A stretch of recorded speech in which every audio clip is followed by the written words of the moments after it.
নমস্কার। আজ আমি আবার চলে এসেছি নতুন একটি রেসিপি নিয়ে। এঁচোড়ের অনেক রকম রেসিপি আপনারা করে খেয়ে থাকেন।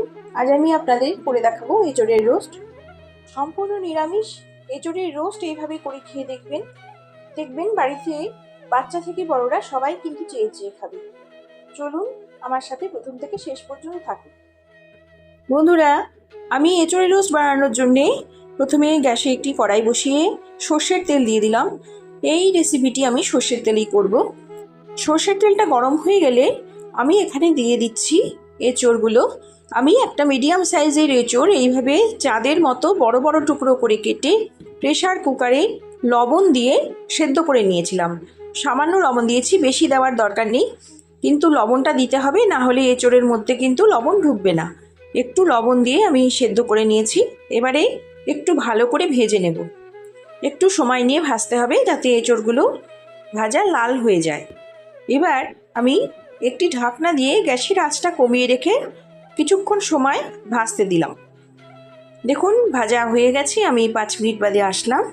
এঁচোড়টা কিন্তু আমার দেখুন লাল করে ভাজা হয়ে গেছে। এবার এঁচোড়টা আমি তুলে নেব।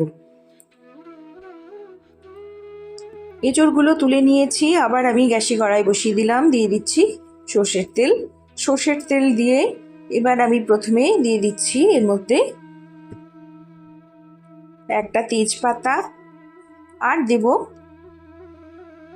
2টো শুকনো লঙ্কা, 3টে চেরা কাঁচা লঙ্কা, আর 1.5 ইঞ্চি মতো আদা আমি বেটে নিয়েছি, দিয়ে দিলাম।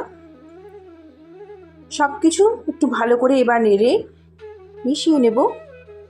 আদার কাঁচা গন্ধটা যাতে চলে যায় একটু সময় ভেজে নেব। আদাটা ভাজা হয়ে গেছে। এবার আমি এর মধ্যে দিয়ে দিচ্ছি ধনের গুঁড়ো, জিরের গুঁড়ো, হলুদ আর কাশ্মীরি লঙ্কার গুঁড়ো। সব কিছুই 1 চামচ করে আছে, শুধু কাশ্মীরি লঙ্কার গুঁড়োটা 1/2 চামচ আছে। মশলা দিয়ে আমি একটু সময় কষে নিচ্ছি। এবার মশলাটা যাতে পুড়ে না যায় তার জন্য আমি উপর থেকে একটু জল দিয়ে দিলাম। অল্প একটু জল দিয়ে নেব যাতে মশলাটা পুড়ে না যায়। এবার পুরো মশলাটাই আমি ভালো করে কষে নেব। মশলাটা খুব ভালো করে কষে নিতে হবে। মশলাটা কষানো হয়ে গেছে, দেখুন তেল ছেড়ে এসেছে। এবার আমি এর মধ্যে দিয়ে দিচ্ছি একটুখানি হিং। হিংটা দিয়ে আমি আবার মশলাটা ভালো করে কষে নেব। হিংটা অবশ্যই দেবেন, তাতে কিন্তু এঁচোড়ের রোস্টের স্বাদটা বেড়ে যাবে। যেহেতু এটা সম্পূর্ণ নিরামিষভাবে করছি, সেজন্য হিংটা দিয়ে করলে ভীষণই ভালো লাগবে খেতে। হিংটা দিয়ে মশলাটা আমি আবার ভালো করে কষে নিচ্ছি। মশলাটা কষানো হয়ে গেছে। এই পর্যায়ে আমি দিয়ে দেব ভেজে রাখা এঁচোড়গুলো। এঁচোড়গুলো দেওয়া হয়ে গেছে। এবারে দিয়ে দিচ্ছি আলু। এখানে আমি 2টো আলু মিডিয়াম সাইজের আমি প্রেসারে একটু ভাপিয়ে নিয়ে ভেজে নিয়েছি হালকা করে, এটা দিয়ে দিলাম। আলুটা যদি দিতে আপনাদের আপত্তি থাকে তাহলে আলুটা স্কিপ করে যাবেন। শুধু এঁচোড় দিয়ে করলেও এঁচোড়ের এই রোস্ট দুর্দান্ত খেতে হবে।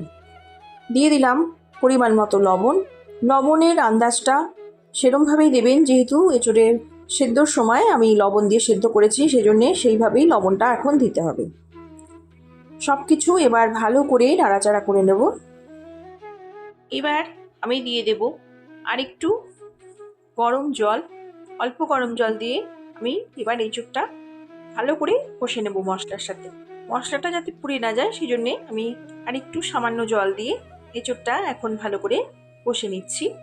খুব ভালোভাবে কষতে হবে। কষানো যতটা ভালো হবে এঁচোড়ের রোস্টটা খেতে কিন্তু ততটাই ভালো হবে। মশলার সাথে এঁচোড় আলু আমি ভালো করে কষে নেব। বেশ কিছুক্ষণ সময় নিয়ে এঁচোড়টা খুব ভালো করে কষতে হবে। দেখুন এইভাবে উপর নিচ করে আমি কষে নিচ্ছি। বেশ কিছুটা সময় নিয়ে কষছি। এঁচোড়ের রোস্ট এইভাবে আপনারা কারা করে খেয়েছেন আমাকে জানিয়ে যাবেন। এইভাবে খেলে কিন্তু দুর্দান্ত লাগে, একবার করে খেয়ে দেখবেন। বেশ কিছুক্ষণ সময় কষিয়ে নেওয়ার পর আমি এর মধ্যে দিয়ে দিলাম কেটে রাখা একটা টমেটো কুচি। টমেটো কুচিটা দিয়ে আবার ভালো করে মিশিয়ে নেব। এবার দিয়ে দেব যে জিনিসটা যার জন্যই এঁচোড়ের রোস্টের স্বাদটাই কিন্তু দ্বিগুণ হয়ে যাবে, অবশ্যই এইটা দেওয়ার চেষ্টা করবেন। দিয়ে দিচ্ছি অল্প একটু ছানাটাকে আমি হাত দিয়ে গুঁড়ো করে দিয়ে দিলাম। ভালো করে ছানাটাকে গুঁড়ো করে নিতে হবে, যাতে এঁচোড়ের রোস্টের মধ্যে ছানাটা সম্পূর্ণ মিশে যায়, একটু দানা না থাকে। ভালো করে এবার এঁচোড়ের রোস্টটার সাথে ছানাটা মিশিয়ে নিচ্ছি। খুব ভালো করে মেশাবো, ছানার দানা যেন এঁচোড়ের মধ্যে না থাকে। এখন দিয়ে দেব করে রাখা গরম জল। গরম জলের পরিমাণটা আপনারা আন্দাজ করে দেবেন। যেহেতু এঁচোড়ের রোস্ট একটু শুকনোই খেতে হয়, সেজন্য বেশি জল দিলে কিন্তু ঝোল থেকে যাবে। অল্প করেই জল দেবেন যাতে রসা রসা হয়। পরিমাণ মতো জল দিয়ে আমি একটি ঢাকনা দিয়ে ঢেকে দিলাম কিছুক্ষণের জন্যে। ঢাকনা তুলে চলে এলাম। দেখুন এঁচোড়টা কিন্তু আমার সম্পূর্ণ ঝোলটা টেনে এসেছে, মশলা ঢুকে গেছে এঁচোড়ের মধ্যে পুরো মশলাটাই।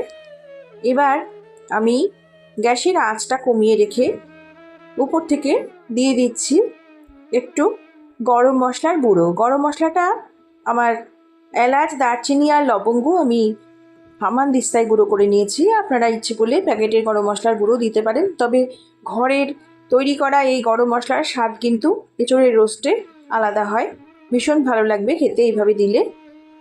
সব কিছুই আমার দেওয়া হয়ে গেছে, আর কিছুই দেওয়ার নেই। এবার আমি গ্যাসটা অফ করব। আমি এর মধ্যে মিষ্টি দিলাম না, আপনারা ইচ্ছে করলে এর মধ্যে মিষ্টির ব্যবহার করতে পারেন। এবার আমি এর গ্যাসটা অফ করে দেব। এঁচোড়ের রোস্ট আমার সম্পূর্ণ তৈরি হয়ে গেছে।